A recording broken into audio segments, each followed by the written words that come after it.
Assalamualaikum warahmatullahi wabarakatuh. Berjumpa lagi bersama kami dalam channel Gado-Gado. Salam semuanya, salam dimanapun Anda berada. Semoga kalian yang menonton video ini selalu diberikan kesehatan, diluaskan rezekinya, dan diberikan amal-amal yang baik yang selalu diterima oleh Allah Subhanahu wa Ta'ala.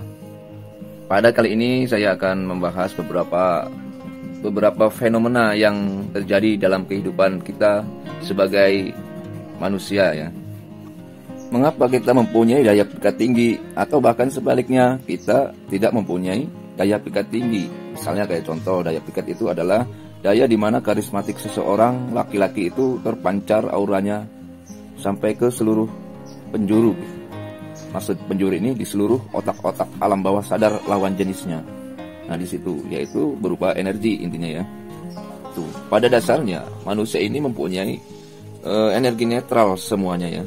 Karena kebangkitan diri spiritual yang ada di diri manusia masing-masing, di setiap manusia masing-masing itu tergantung dari berperilaku, cara berperilaku dia atau orang tua mereka yang mendidik dia dari kecil sampai hingga ia dewasa.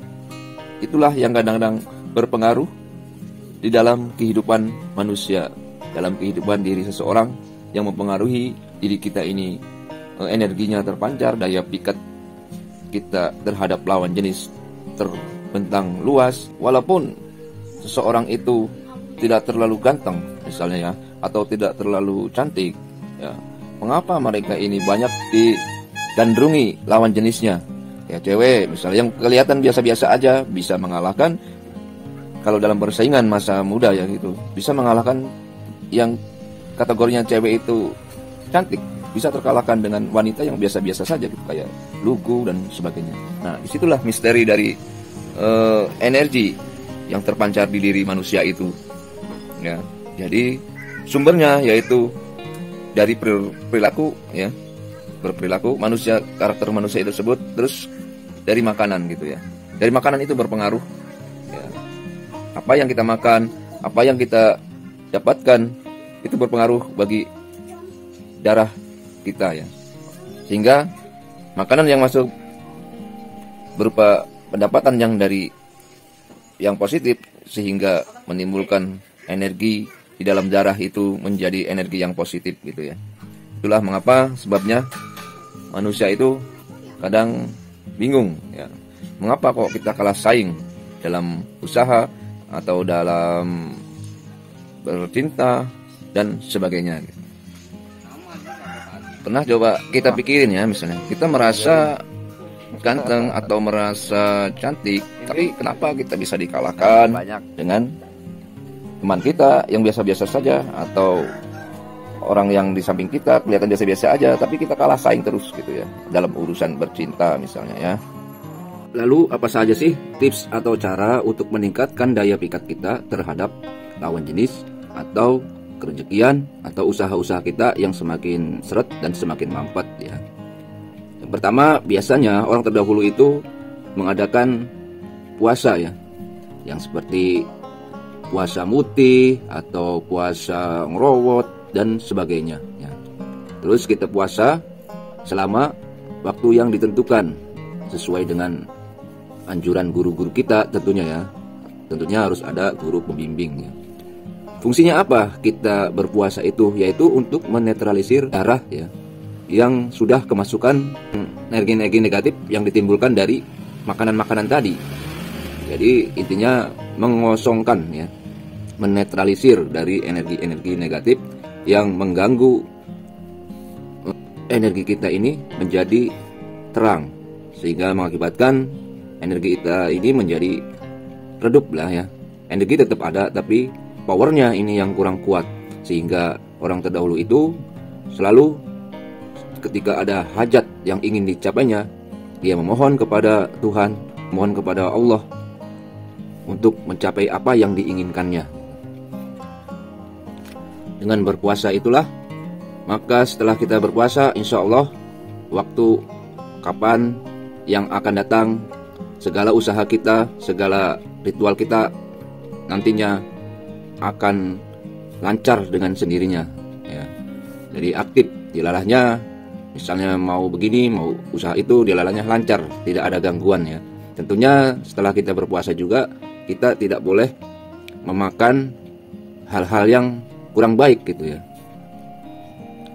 Seperti contoh misalnya, kita ingin kayak seperti orang dulu kan memuasai orang yang kita inginkan, misalnya kayak pelet lah ibaratnya. Kita itu mengadakan puasa dulu ya, ritual puasa, misalnya muti 7 hari, ada yang 3 hari ya. Terus bisanya tuh ya, biasanya kalau orang yang untuk menggunakan energi ini, mengaktifkan ya energi pikat ini, yaitu bukanya itu dengan ketan biasanya tuh. Makanya dengan ketan aja, ketan putih. Kenapa dengan ketan? Dengan mitosnya ya, ibaratnya menurut ininya itu ketan kan lengket. Jadi daya pikat itu akan semakin aktif di dalam tubuh kita. Jadi lengket lah. Jadi orang-orang yang mengasihi kita itu tambah banyak dan lengket terus kepada diri kita. Sedangkan untuk usaha tentunya ada buka-buka lain seperti ngerowot ya. Ngerowot itu kayak makanan yang buah-buahan atau apa, sayur-sayuran ya. Nah, bulan berpuasa tersebut ya. Tentunya dari pengalaman kami ini dulu ya, orang yang sering melakukan tapa berata atau puasa muti pada zaman-zaman dulunya itu, dan sekarang ini sudah mencapai apa yang dia inginkan. Kayak teman saya juga dulu sering puasa, sering muti, padahal mah sekolah pendidikan tidak ada, ya SD lah. Tapi dengan kegigihannya, dengan uletnya, dengan kepercayaan dia yakin kepada Allahnya tinggi. Nah sekarang dia mencapai kesuksesan. Sawah banyak, rumah gede, mobil ada, ya, anak apalagi banyak. Usahanya ini terus maju dan terus maju. Dengan sendirinya akal pikiran kita ini ada ide-ide gitu. Dengan menjalankan aktivitas sehari-hari, oh ini, oh itu. Nah, itulah mengapa kita bagikan pengalaman kami tentang puasa. Ya, begitu juga dengan urusan rezeki, dilalanya lancar ya, dan seterusnya. Ada juga yang lancar tapi banyak kena tepu. Ada yang lancar sakit-sakitan. Nah itu misterinya seperti itu. Kalau apa yang dihasilkan dalam hidup kita ini tidak melalui proses kewajaran untuk mencapai uang atau rezekinya ini ya.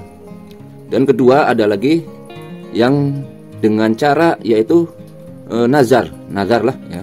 Itu janji sama Allah. Ya, janji sama Allah kepada Tuhan kita ya, bebaslah mau agama apapun ya, yang penting kita berjanji kepada Allah bahwa jika seandainya nanti saya ya, ini janji nih, atau contoh ya, contoh nazar misalnya, oh nanti ketika saya nanti kelak saya sukses atau saya menjadi orang kaya, saya akan melakukan puasa selama 40 hari gitu. Nantinya ketika itu sukses, jangan lupa nanti kamu segera melaksanakan ritual nazar tersebut, dan hukumnya wajib puasa nazar itu ya. Terus ya kayak contoh-contoh nazar-nazar yang lainnya, misalnya kita ingin mendapatkan dia itu ya, nazar aja dulu, kalau dia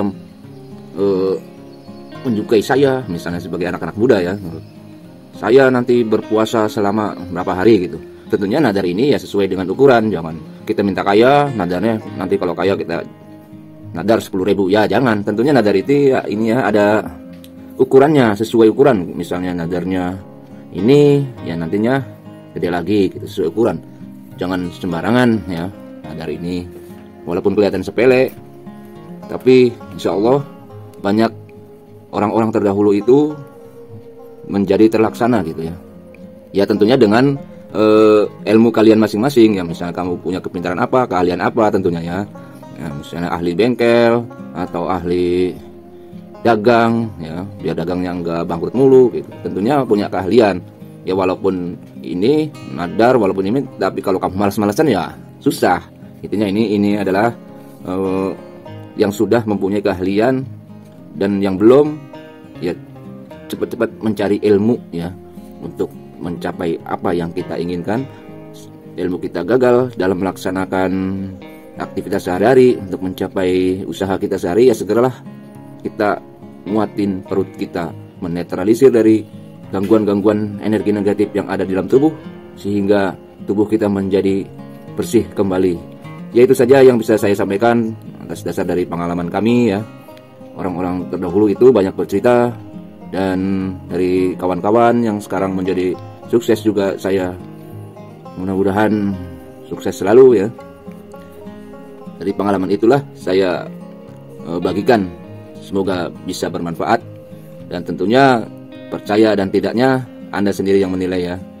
Saya hanya membagikan beberapa tips, cara-cara orang terdahulu untuk mencapai kesuksesan ya.